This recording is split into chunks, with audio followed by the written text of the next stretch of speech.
Salut, chers la famille, chers amis, chers clients. Aujourd'hui, on va parler de l'arbitrage des cartes de crédit. On va parler de l'arbitrage des cartes de crédit. Donc, premièrement, j'aimerais remercier tout le monde qui m'a soutenu pendant la période où j'étais à l'hôpital avec mon fils. Donc, c'est mon fils qui était malade. L'enfant est en train de prendre ses médicaments à la maison, tout va bien. Alors, aujourd'hui, on va parler de l'arbitrage des cartes de crédit. C'est ça ça va être notre sujet d'aujourd'hui.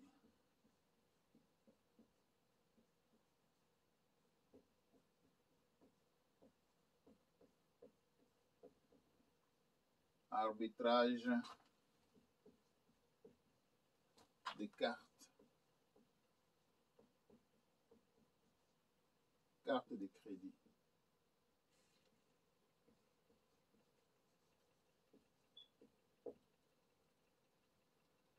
Voilà.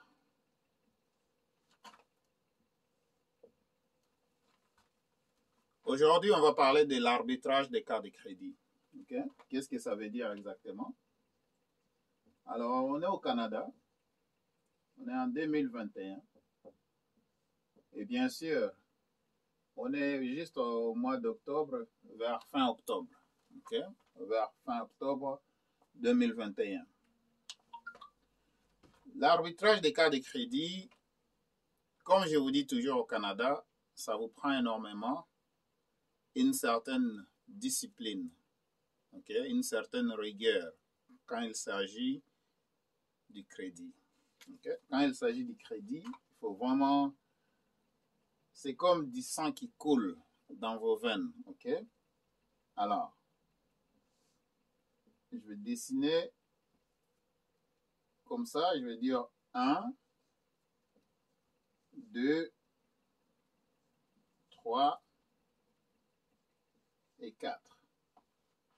Alors, je vais définir CC comme carte de crédit. Carte de crédit 1, CC carte de crédit 2, CC carte de crédit 3,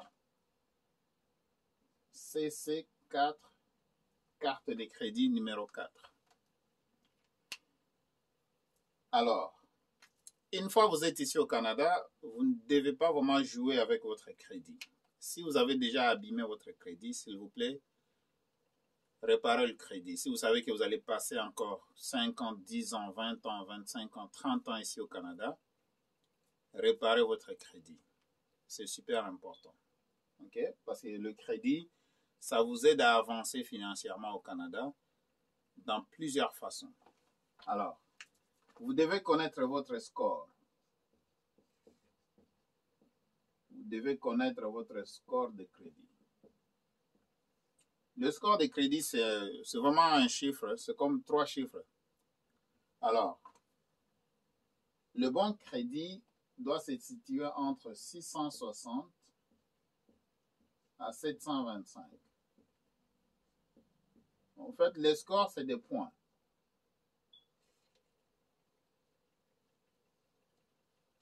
Vous devez faire un effort, toujours d'être situé entre 660 à 725. Et là, vous avez un bon crédit au Canada. C'est considéré que vous avez un bon crédit. Okay. Avec un bon crédit, vous pouvez ouvrir un compte business. Avec un bon crédit, vous pouvez acheter une maison. Avec un bon crédit, vous pouvez trouver une bonne position dans un travail quelque part. Okay? Avec une bonne cote de crédit, vous allez payer les assurances moins chères. Avec une bonne cote de crédit, ça vous ouvre vraiment beaucoup de chemins quand il s'agit, par exemple, de finances. Hein, quand vous allez chercher du financement aussi. Okay? Il peut y avoir du financement à l'extérieur de la banque, comme au gouvernement. Okay? Avec un bon crédit, vous allez passer. Comme des banques de développement du Canada, ou bien la Banque d'exportation du Canada.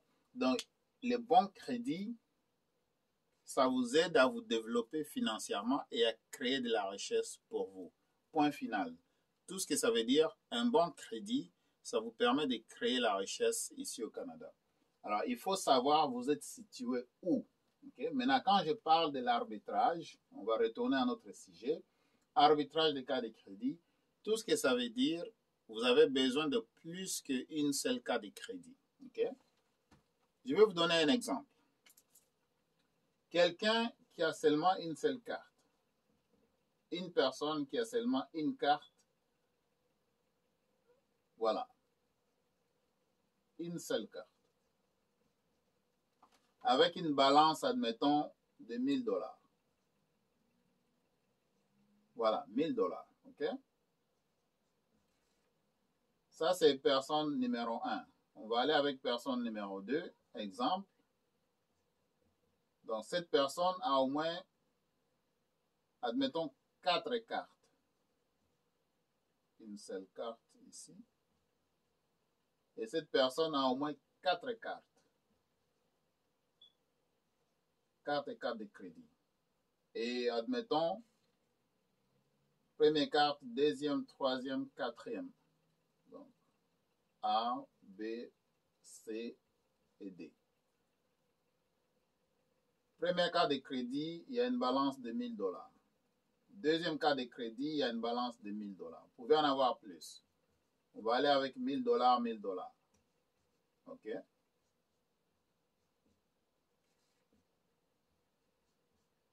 Maintenant, nous deux, on s'en va dans un magasin.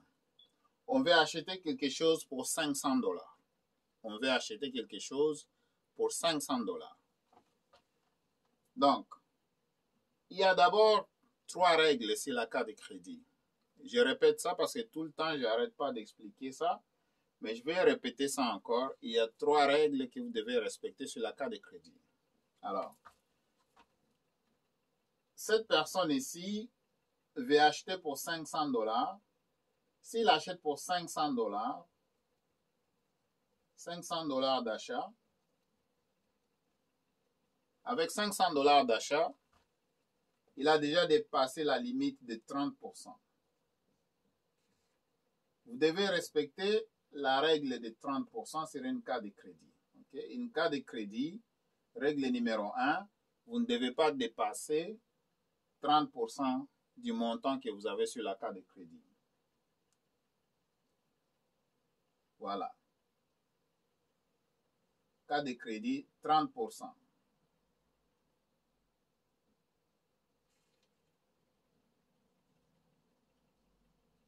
C'est la première règle. Super important. Deuxième règle. Deuxième règle ici.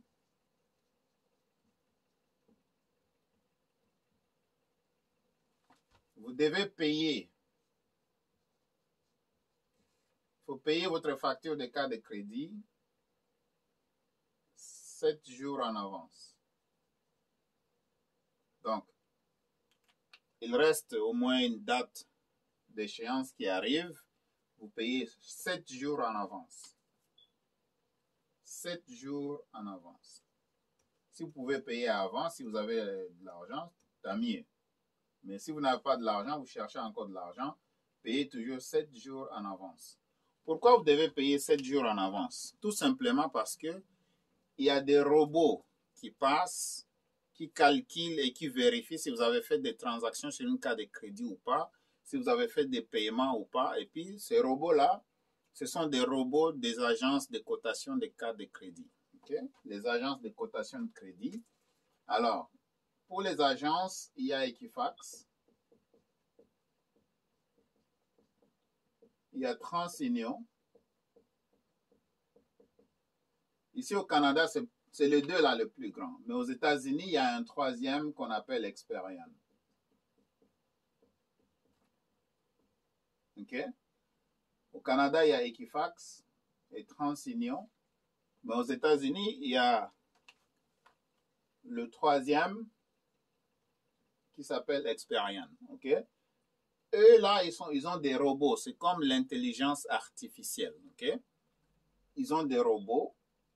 Alors, lorsque une compagnie de cartes de crédit, vous avez fait un paiement 7 jours en avance, la banque ou bien la compagnie de cartes de crédit va donner le rapport au bureau de crédit, soit Transigno ou bien Equifax, et leurs robots vont vérifier exactement si le paiement a été fait à temps, donc 7 jours en avance, c'est mieux. Si vous pouvez le payer avant encore, c'est très bien. Mais si vous êtes coincé un peu, il faut toujours faire un effort. Vous payez 7 jours en avance. OK? Là, vous serez très bien coté. Il ne faut pas dépasser 30% du montant qui est sur la carte de crédit. Alors, on parlait de la personne qui fait un achat de 500 et l'autre qui va aussi faire un achat de 500 $, mais il a au moins 4 cartes de crédit. Tu vois, au lieu de dépasser, parce qu'ici, si je passe à 500 $, j'ai déjà dépassé les 30%. Donc, ma cote sera affectée ce mois-là. Okay? Donc, moi ici, j'ai droit seulement sur le 1000 $, j'ai droit de dépenser seulement 300 $. Ici, j'ai droit de dépenser seulement 300 $. Mais la personne qui a 4 cas de crédit, avec la règle de 30% ici, 30%, vous voyez, avec la règle de 30%, je peux prendre 100 $ ici, je prends 100 $ ici, je prends un autre 100 $ ici, je prends un autre 100 $ ici. Comme j'en ai 4, j'ai plus de flexibilité, j'ai plus d'espace pour manœuvrer. Donc, j'ai plus de moyens pour m'ajuster à faire mon paiement. Donc, je peux dire, quand je suis dans un supermarché, ou bien c'est une facture que je vais payer, je peux prendre 100 $ ici, 100 $ là-bas, 100 $ ici. Ça me coûte seulement 100 $ sur le 1000 $, 100 $ sur le 1000 $. Ici, contrairement, la personne qui a seulement une seule carte de crédit, il est coincé. Il est coincé parce que si vous dépassez 500 $, vous avez dépassé la règle de 30%. Donc, vous ne respectez pas. Votre cote sera affectée ce mois-là. Même si vous payez la totalité après, parce que vous n'avez pas respecté la règle de 30%, vous allez voir quand même, vous avez payé votre facture en totalité, mais votre code de crédit a baissé. Vous voyez, il faut respecter les règles. Première règle, il ne faut jamais dépasser 30%. Donc, ne dépense pas plus que 30% de ce que tu as comme montant sur la carte de crédit. Deuxième règle, paye toujours ta facture 7 jours en avance. 7 jours en avance. Alors, quand je dis l'arbitrage de cas de crédit, c'est tout simplement dépenser sur au moins cas de crédit si le montant est gros par rapport à la facture que vous devez payer. Admettons, vous devez payer une facture de 1000 $, mais vous avez seulement 1000 $ sur la carte de crédit. Vous attendez la paye peut-être. Une fois la paye arrive, vous remboursez les 1000 $. Mais ça, c'est mauvais. Il ne faut jamais dépenser la totalité de l'argent que vous avez sur la carte de crédit. Il ne faut jamais de la vie, il ne faut pas dépenser la totalité du montant que vous avez sur la carte de crédit. Parce qu'à ce moment-là, vous serez toujours mal coté. Et là, ça envoie un mauvais signal aux créanciers que vous êtes désespéré, vous êtes mal pris financièrement. Donc, ce n'est pas bon pour vous. Okay? Ça explique aussi votre caractère financier. Ça veut dire que vous avez une mauvaise caractère financière, vous n'arrivez pas à bien gérer vos finances. OK? Il ne faut pas faire ça. Maintenant, troisième règle ici. Troisième règle,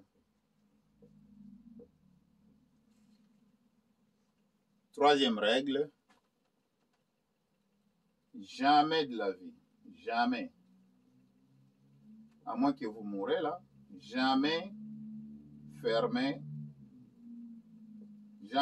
une carte de crédit. Jamais fermer une carte de crédit. INCC. Ça, c'est troisième règle. Tout simplement parce que il y a ce qu'on appelle historique.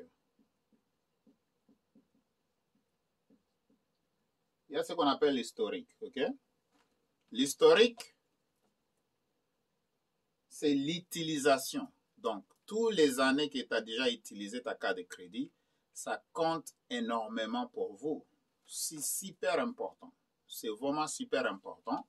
Il ne faut jamais fermer une carte de crédit parce que ça détaille exactement votre capacité de payer, comment vous utilisez votre carte de crédit et votre comportement financier va être analysé par rapport à l'historique de la carte de crédit. OK? C'est pourquoi, admettons, vous n'avez jamais, si vous n'avez jamais eu un crédit au Canada et que vous demandez du crédit, les compagnies de crédit ne vont pas vous donner une carte de crédit tout simplement parce que vous n'avez pas d'historique. Okay? Il y a des compagnies qui ne vont même pas vous donner une chance. Okay? À moins que si vous êtes nouveau au Canada et puis vous ouvrez un compte de banque, la banque peut être au moins clémente et il vous donne une carte de crédit peut-être de $500 ou bien $1000. Okay? Alors, il y a d'autres compagnies de cartes de crédit. Ils ne vont pas vous donner une carte de crédit si vous n'avez pas un historique de carte de crédit. Vous n'avez jamais eu une carte de crédit, vous n'avez jamais utilisé le crédit, ils ne vont pas vous donner l'argent que vous avez besoin. Donc, c'est super important de garder l'historique de la carte de crédit. Même si vous êtes mal pris pour payer, prenez le téléphone, appelez la compagnie de carte de crédit, il faut leur dire que voilà, ce mois-ci, je ne suis pas capable de vous payer à telle date. J'aimerais vous payer à la date qui va venir. Donc, il faut toujours converser, il faut toujours parler à la compagnie de la carte de crédit au lieu de rester tranquille là-bas et abîmer quand même votre historique ou bien abîmer, ou bien vous allez mettre quand même une tâche sur votre crédit ce mois-là. Donc, c'est pas bon. Prenez le téléphone, appelez la compagnie de la carte de crédit. C'est mieux pour vous. Ça montre que vous êtes responsable financièrement. Okay? Vous êtes prêt à communiquer, prêt à à demander une flexibilité auprès de la compagnie. Okay?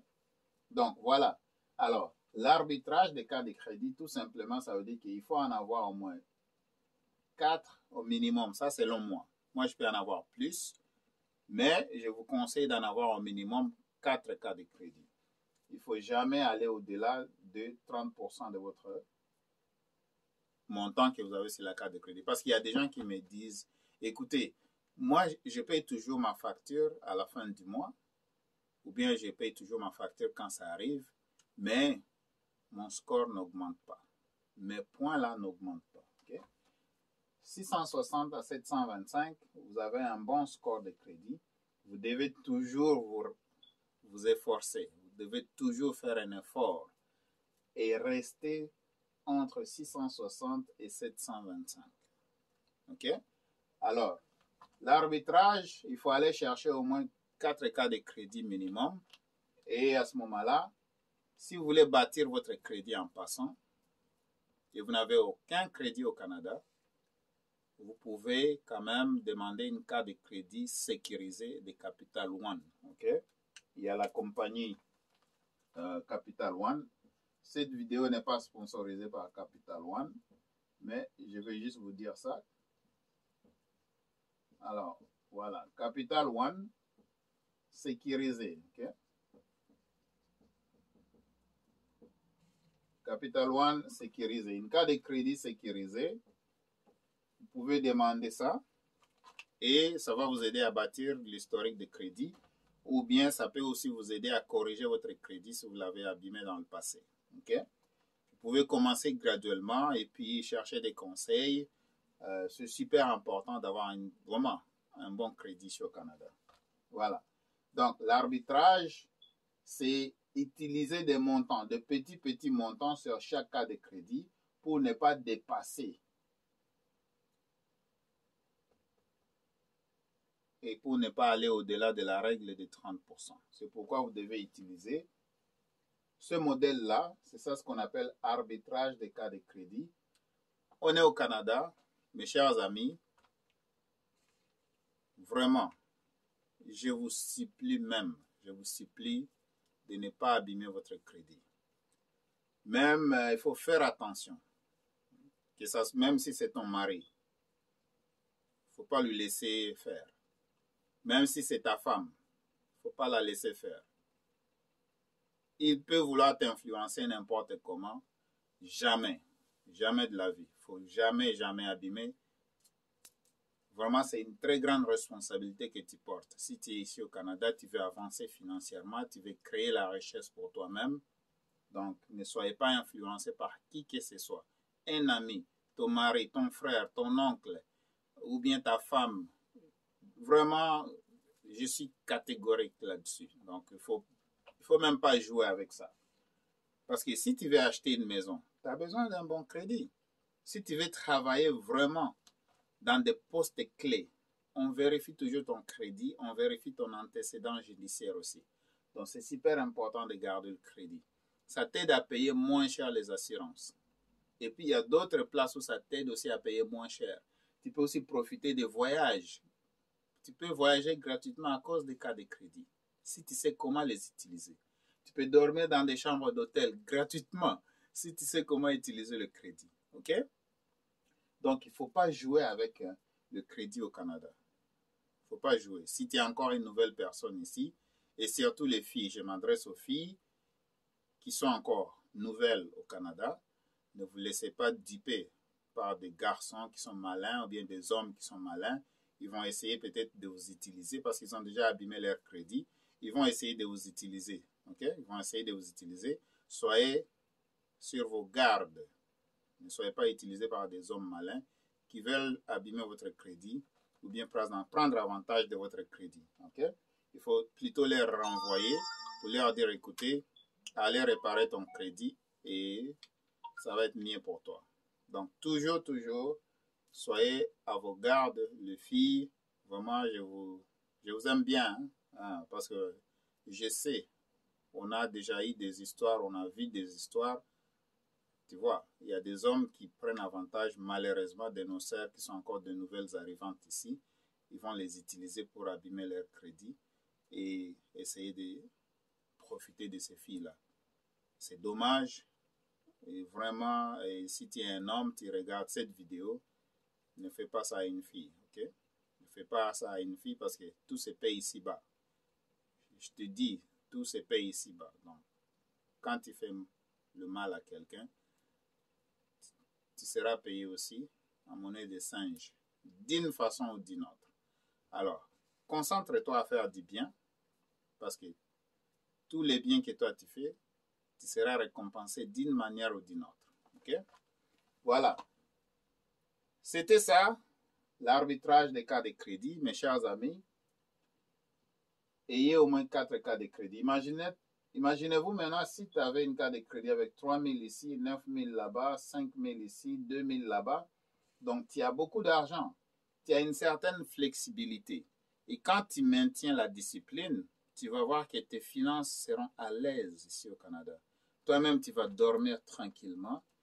Je te dis, ça fait du bien quand tu sais que tu as de l'argent en banque et que tu as aussi la capacité d'utiliser l'argent des autres pour créer ta richesse, pour créer ton aisance. Okay? On dit que l'argent ne fait pas le bonheur, mais moi, je préfère avoir de l'argent que de ne pas en avoir. Okay? Parce que je sais, je dors dans des chambres d'hôtel gratuitement à cause des points de cas de crédit. Je voyage des fois gratuitement avec un billet d'avion à cause des cas de crédit. Donc, je sais de quoi est-ce que je suis en train de parler. Ok? Tu veux acheter une maison, je répète, une fois, tu es ici au Canada, première année, deuxième année, troisième année, quatrième année, tu devrais acheter une maison. Puis troisième année, tu devrais acheter une maison. Et si tu es déjà ici pendant longtemps, et tu te dis, parce que tu as toujours mis ça, hein, tu as toujours reporté. Pour dire que non, je commence d'abord au pays, ici je ferai. Et pourtant, tu as des enfants ici. Et si tu n'as pas des enfants, peut-être tu vas vouloir en avoir ici. Donc, voilà. Donc, ça dépend de l'objectif de tout un chacun. Mais par expérience, je te propose de te concentrer d'abord ici, créer ta richesse ici au Canada. Et cette richesse que tu as créée ici, ça va te permettre aussi d'aller trop vite au pays même, dans ton pays d'origine. Okay? Et si tu es canadienne, canadien, tu es en train de regarder cette vidéo, tu es québécois, québécoise, tu es en train de regarder cette vidéo, alors si tu n'as pas une maison, concentre-toi à acheter une maison. Si tu as un mauvais crédit, concentre-toi à réparer ton crédit. Voilà. Comme ça, tu vas voir que, ou bien tu te souviendras de cette vidéo. Alors, merci beaucoup d'avoir pris le temps de regarder la vidéo. Passez une très belle soirée ou bien une très belle journée, dépendamment des journées ou bien de l'heure à laquelle tu es en train de regarder cette vidéo. Qui suis-je? Moi, mon nom c'est M. Sima. Je suis le PDG de simahouse.com. Okay? Je suis ici dans mon magasin. Ça, c'est vraiment, c'est un magasin, c'est aussi un studio YouTube. Alors, je vais juste faire un petit tour parce que, écoute, je profite toujours de faire la pub de mon magasin, comme tu vois. Ça, c'est un magasin. Okay? Donc, regardez. Je vais juste te montrer. Regarde.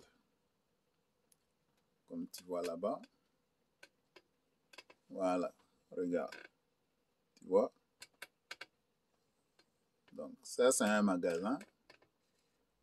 Comme tu vois. Alors, je fais toujours ça pour vous donner vraiment des conseils, pour vous aider.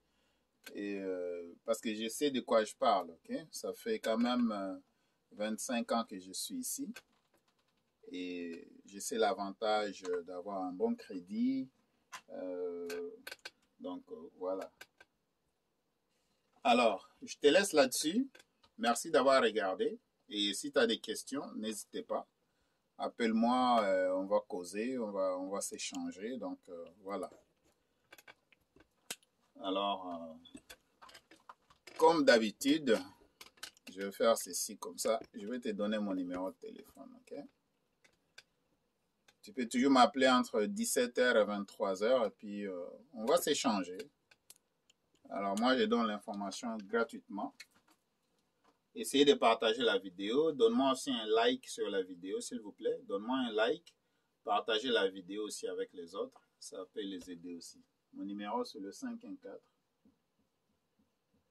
449 4821. 514 449 4821. Vous pouvez appeler entre 17h et 23h. Sinon, vous pouvez texter. Donc, texto, WhatsApp, Telegram. Okay. Telegram Messenger, ça devient très, très populaire. Je vous encourage souvent et toujours d'aller sur Telegram. Mais vous pouvez toujours m'envoyer un message sur WhatsApp. Vous pouvez me texter. Mais si vous voulez appeler, parler live, c'est 17h à 23h. Merci beaucoup et à la prochaine.